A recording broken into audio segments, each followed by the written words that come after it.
اب جو BRT کی جو صورتحال ہے, شروع میں تو بڑا وہ آ رہا تھا کہ جی کوئی بس جو ہے وہ خراب ہو گئی, کچھ بھی ہوا, بڑا ایک ہائپ بن جاتا تھا, اور ظاہر ہے وہ ٹیسٹ فیز میں ہوتا ہے, وہ ٹیدنگ پرابلمس کسی اس طریقے سے وہ ٹیدنگ پرابلمس آتے رہتے ہیں. اس وقت کیا صورتحال ہے, اس کی جو رننگ ہے اور جو اس کی جو لوگوں کی طرف سے جو یوٹیلائزیشن ہے وہ کس حد تک پہنچی؟ دیکھیں جی, جو لوگوں کی یوٹیلائزیشن ہمیشہ رائڈرشپ سے کاؤنٹ کی جاتی ہے. 2,50,000 سے زیادہ یومیہ اس میں جو ہیں وہ لوگ سفر کر رہے ہیں, اور ہر مکتبہ فکر کے لوگ سفر کر رہے ہیں. لو انکم لوگ, ہائی انکم لوگ, ایلیٹ کلاس, تمام لوگ اس میں سفر کر رہے ہیں. شروع میں جو ٹیدنگ پرابلمس تھی وہ ختم ہو گئی, system has been matured enough, اور یہ چونکہ پاکستان میں فرسٹ ٹائم ہائبرڈ بسز آئی تھیں تو الحمدللہ بہت سکسیزفلی چل رہی ہیں. Same is being replicated in Sindh as well, they have also inducted the hybrid buses. اور یہ کہ یہ system state of the art ہے پاکستان میں, کیونکہ اس کے ساتھ صرف BRT بسز نہیں ہیں, بہت سارے لوگ وابستہ ہیں, بہت سارے پروجیکٹس وابستہ ہیں. اسکریپنگ جیسے میں نے آپ کو بتایا, اس کو ہم کہتے ہیں بس انڈسٹری ریسٹرکچرنگ پروگرام برپ. بالکل, تو اسکریپنگ کا ایک پروسیس ہے. سائیکل سسٹم جو ہے پاکستان میں فرسٹ ٹائم آیا, یہ انٹرنیشنلی ریکگنائز چیزیں ہیں جو کہ انٹرنیشنل پریکٹس ہیں, تو اس کو ہم similarly we are replicating in provincial capital of Khyber Pakhtunkhwa. اور اس کے اندر ابھی مزید کوئی ایکسپینشن کے پلانز ہیں؟ ابھی 158 بسز ہم چلا رہے ہیں اور 2.5 لاکھ لوگوں کو ہم اس میں سفری سہولت دے رہے ہیں. مزید رواں سال میں جو ہے ہم مزید بسز سسٹم کا حصہ ہوں گی, مزید روٹس ایڈ ہوں گے. مور دین دیٹ ہم فیڈر روٹس کے ساتھ ساتھ ایڈیشنل روٹس بھی چلائیں گے. اور آپ کے توسط سے بتا چلوں کہ منڈے کو انشاءاللہ تعالی ہم ایکسپریس روٹ ایک اور اس کا سٹارٹ کر رہے ہیں, جو کوہاٹ روڈ ہے. کوہاٹ روڈ سے اٹ ول گو ٹورڈز حیات آباد. تو ایک بہت منفرد جو ہے وہ ہم روٹس بھی چلا رہے ہیں, سسٹم بھی چلا رہے ہیں. فیز 2 کے اوپر کام چل رہا ہے, فیز 2 کی فیزیبلٹی بھی کام چل رہا ہے کہ اس کی فردر ایکسپینشن ہے apart from inducting more buses. دیکھیں اس میں فیزیبلٹی اسٹڈی ہو رہی ہے, اس میں کہ other parts of the Peshawar within the Peshawar, اس میں ہم اس کو فردر ایکسپینڈ کریں گے. کوریڈور کی ریکوائرمنٹ ہوگی کوریڈور بنائیں گے. اگر فیڈر روٹ سے وہ فلفل ہوتا ہوا تو فیڈر روٹ چلائیں گے. اور جو کمرشل پلازاز تھے جو اس منصوبے کا حصہ تھے وہ کہاں تک؟ ہاں جی, بیسیکلی 3 کمرشل پلازاز ہیں. That's why it's different project from the rest of the BRTs. اس کے اندر کمرشل پارکنگ پلازاز ہیں, اس میں وہاں پہ 1400 سے زیادہ گاڑیاں کھڑی کرنے کی فیسلٹی ہوگی, so that people can park their cars, اور گاڑیاں پارک کریں اور BRT میں سفر کریں. آبجیکٹیو بھی ہمارا یہ, پھر مائکرو موبلٹی بھی ہم دے رہے ہیں. تو آبجیکٹیو یہ تو اس پہ جو کام پشاور ڈیولپمنٹ اتھارٹی کر رہی ہے, اور اس پہ کام تیز رفتاری سے جاری ہے, اور انشاءاللہ تعالیٰ آپ دیکھیں گے رواں سال کی پہلی یا دوسری سرمائی میں مکمل ہو جائیں گے. بہت شکریہ ادا کریں گے عمیر صاحب, وقت دیا آپ نے, اور ایک مرتبہ پھر پاکستان کو مبارک ہو, آپ کو بھی مبارک ہو, ساری قوم کو. جب اس طرح کے ایوارڈز ملتے ہیں, انٹرنیشنل ریکگنیشن ملتی ہے, تو ہمیں اندازہ ہوتا ہے کہ ہاں واقعی ہم نے کچھ کام کیا ہے جو اس کے صحیح کام کیا ہے. وقفہ لیتے ہیں, وقفے کے بعد دوبارہ حاضر ہوتے ہیں.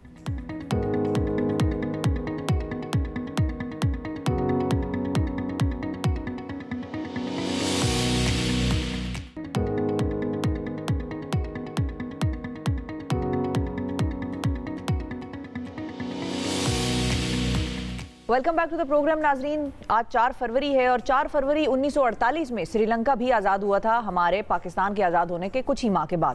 سری لنکا اور پاکستان کے ٹائز بہت اسٹرانگ ہیں, بڑے پرانے ہیں, اور اسی حوالے سے میری ملاقات ہوئی تھی سری لنکن ہائی کمشنر کے ساتھ. آج ان کے یہاں پر تقریب ہے, ظاہر ہے جشن آزادی منا رہے ہیں وہ. ایسا آپ کو بھی دکھاتے ہیں اور ناظرین کو بھی دکھاتے ہیں کہ میری ان سے کیا گپ شپ لگی, کیا ہم نے اہم امور پر تبادلہ خیال کیا, اور ان سے میں نے پاکستان اور سری لنکا کے ٹائز کے حوالے سے کیا جانا. دیکھیے, میں موجود ہوں ایک بہت خاص جگہ پہ. I am in the Sri Lankan High Commission. اور سری لنکا میں کیوں آئی ہوں, آج 4 فروری ہے, اور 4 فروری 1948 میں سری لنکا کو, یعنی کہ 1947 میں پاکستان آزاد ہوا, اور 1948 میں سری لنکا نے برطانیہ سے آزادی حاصل کی. پاکستان اور سری لنکا کے ٹائز بہت گہرے ہیں, بہت اسٹرانگ ہے. ہر تھک اور تھن میں, ہر مشکل گھڑی میں دونوں ممالک نے ایک دوسرے کا ساتھ دیا ہے, اور اسی وجہ سے میں آج یہاں پر موجود ہوں تاکہ ان دونوں ممالک کے درمیان جو ٹائز ہیں ان کے حوالے سے آپ کو بھی بتا سکیں. سری لنکا کے ٹورزم کے حوالے سے بات کریں گے. چائے, ہم چائے پینے کے بڑے شوقین ہیں. Sri Lanka is one of the biggest exporters of tea in the world. اس پہ بات کریں گے کہ کون سی کوالٹی ان کی ٹی کی سب سے اچھی ہے تاکہ ہم اور آپ جا کر وہ خرید سکیں اور استعمال کر سکیں. اس کے علاوہ ناظرین, پاکستان اور سری لنکا کے آپس میں کولیبوریشنز, ٹریڈ کولیبوریشنز پہ ڈسکشن کریں گے.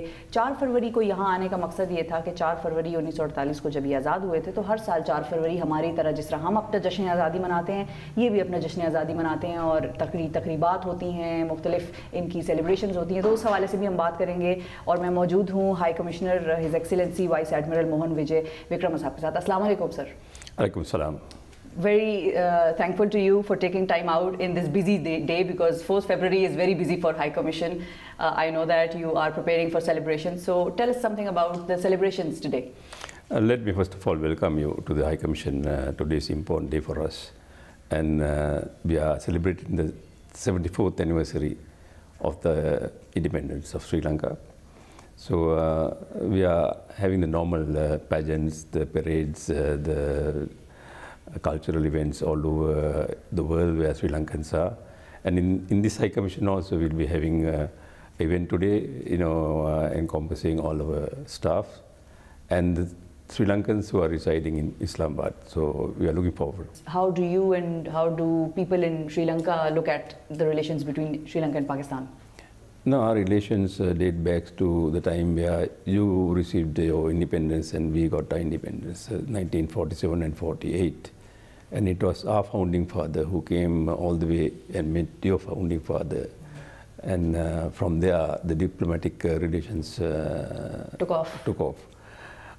We have had a very high degree of social, political relations. Our defense relations has been amazingly high. Trade, yes, we are one of the first countries to sign a free trade agreement with you. Yes, And you are our second largest trading partner in this area. We have roughly about $500 million trading between Sri Lanka and Pakistan, which we think is not enough. You know, a lot of people, the architects of the free trade agreement say that it should go up to $2 billion. And Pakistan has always been a friend of ours. Our friendship has been right along at moving upwards. So we hope to maintain at the same levels and see that you and us in most international or regional fora complement each other. And so we are very close as far as the two countries are concerned. How long have you been here? I came on the 1st of June 2020 and I've been here for about 1.5 years now. Right. And how did you find Pakistan? It's a fantastic place to be. You know, it's amazing. Islamabad is a beautiful city. This is my first visit to Pakistan. Right. First time I came to Pakistan, and what I'm seeing here is unbelievable. It's a beautiful country, beautiful people, and very friendly people. So I'm enjoying it. COVID was at its peak when you arrived. So did you get any chance to visit any other places other than Islamabad?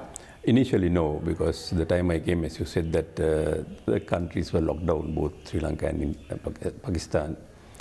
But of course, since of 2021, we have been traveling a little bit. I've been to Lahore a couple of times, Right. Peshawar, then went to Swat, Takshila, planning to go to Karachi. And as it goes, you know, time permits, I want to go and see the northern part of Pakistan as well, which Right. a lot of people are talking about. 3 or 4 important things, unique things about Sri Lanka are you going to tell them about?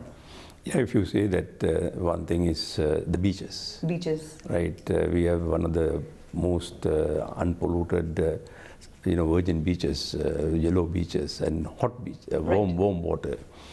And we have the dolphins, we have the shark, not the sharks, the whales.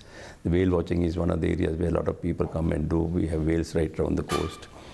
We have the mountains, the tea gardens, then we have the national parks where we have all the elephants and the leopards and the tigers. Then we have, history of 2000 years where we have, like what you have, the stupas and various things in your country, which we have in our main ancient kingdoms where the tourists can come and see. So Sri Lanka has been accepted as a very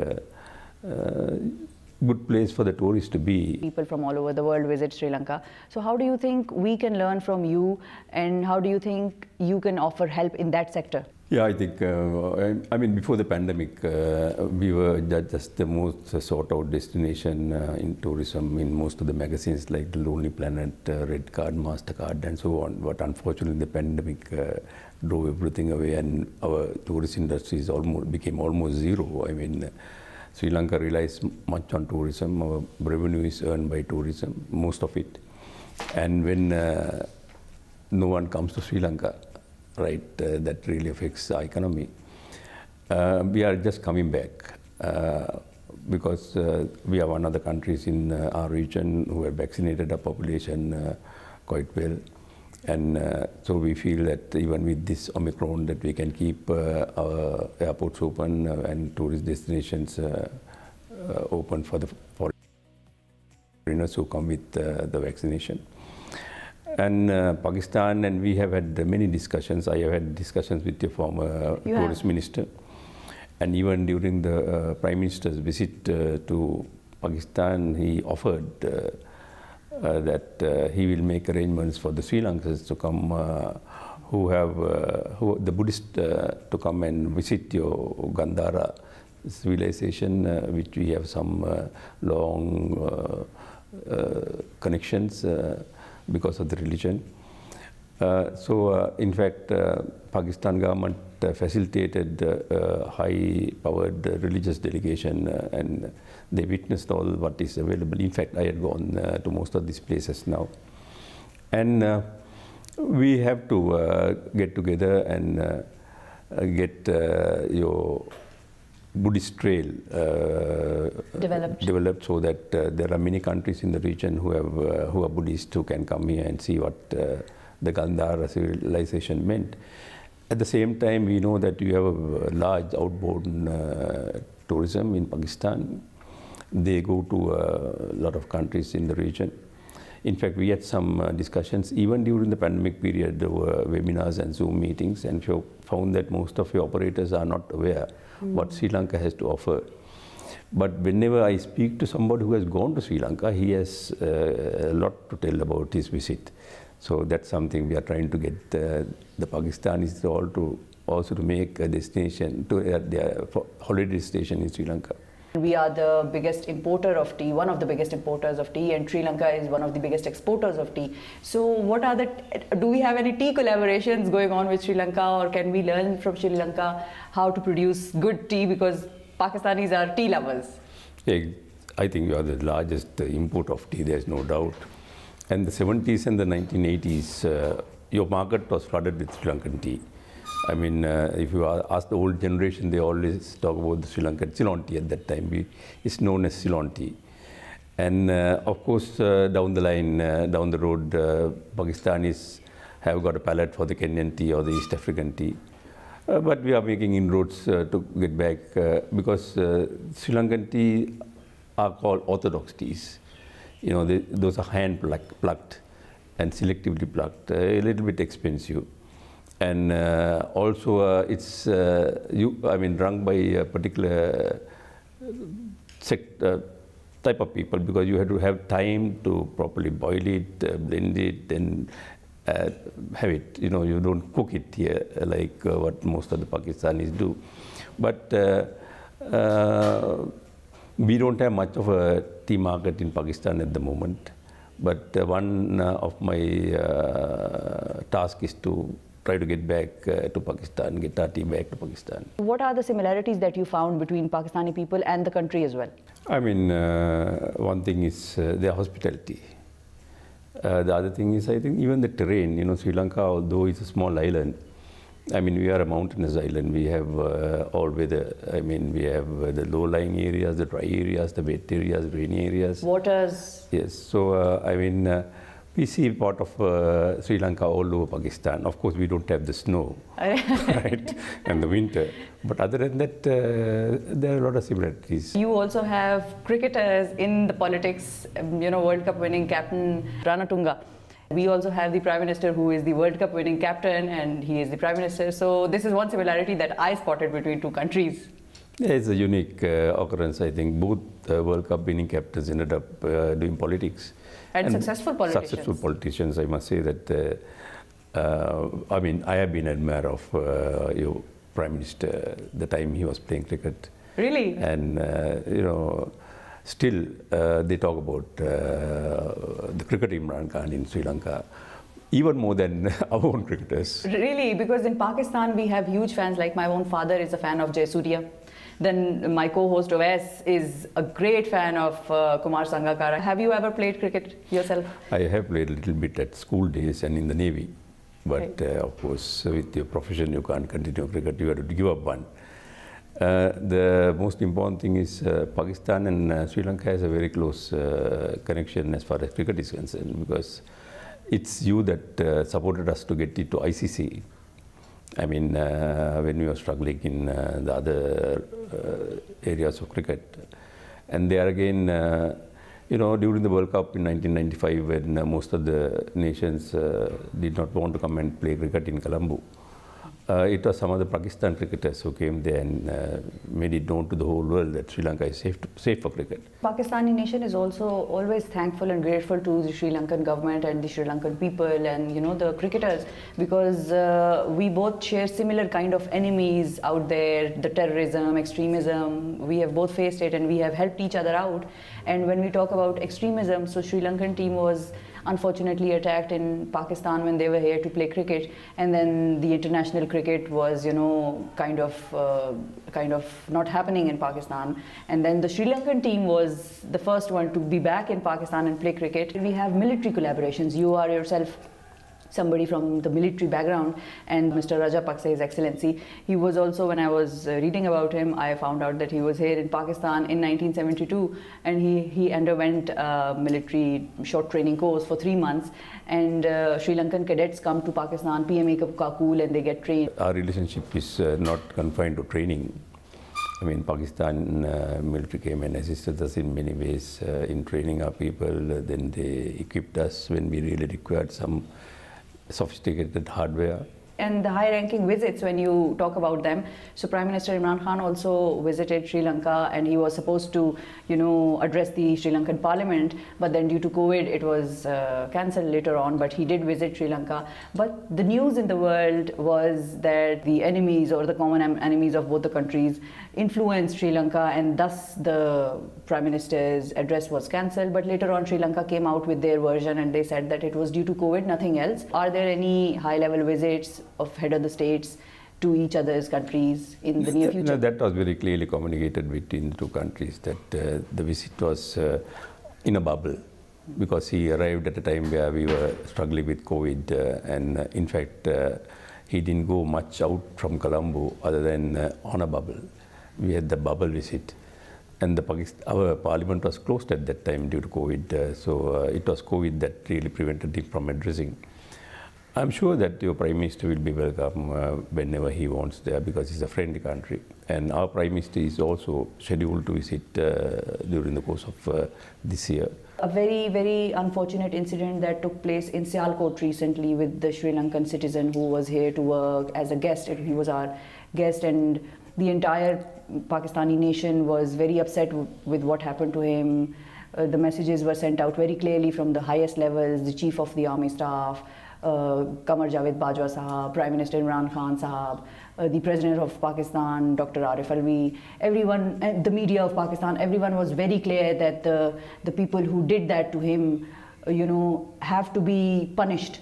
So that message, that swift action against those people, how was it seen in Sri Lanka and by the public in Sri Lanka there? No, when no sooner this incident took place, I think the first thing Pakistan did was your Prime Minister to call the President of Sri Lanka, who was not in Sri Lanka at that time, he was in another country, and gave assurance that the justice will be prevailed.